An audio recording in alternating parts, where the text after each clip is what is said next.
Hey everybody, I just want to recap every week. I want to give some policy points, things that I've noticed that would be helpful for people homeless living in the street. Thankfully, I've gotten through the first week. It wasn't too cold out. I enjoyed being outside and learning how to live in the city, live off the city, meeting wonderful people. The first policy point I really want to share is when I went out there, I was sleeping on the ground. And this Saturday, I actually went to Walmart and bought an inflatable mat. They're very small, compact, light mats that you can inflate. You can blow them up yourself. The one I bought was $50 from Walmart, but it's well worth it. It's really uncomfortable sleeping on the ground. The cold seeps up into your body. I don't think anybody who's out in the street homeless should have to just sleep on the raw ground. So having access to these types of mats would be very humane and beneficial for people that are homeless.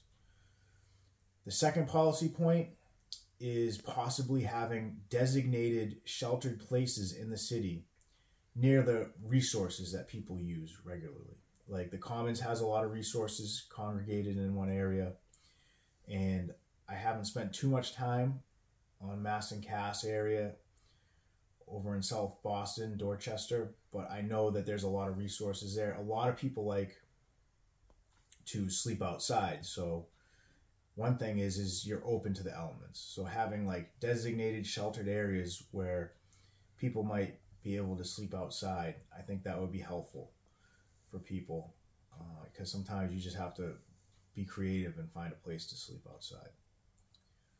Another thing that I thought of and noticed was I went to the dinners at a lot of the churches. The churches serve the dinners, and I go to St. Francis House as well for lunch food sometimes. Is when they're serving the dinners, especially at the churches, the volunteers and the church workers will have a microphone and they'll talk to the people. So if you had like city employed social workers or healthcare workers, I think it would be good if they were to get up there and announce who they were and tell them that they could provide service or help and give the people their information and their cards so they could reach out to them so that they know that they have a contact person that could help with things. The fourth thing, the last thing that I noticed is there's a lot of older people, the older generation, I'd say between 50 and 60 years old. And I know a lot of people struggle with the phones, like using like the new technology, maybe having some phone trainings for people or regular phone training where you could teach people how to use the smartphones. We do everything on the smartphones these days, and I find myself helping people here and there. As far as I go, it's been a good week.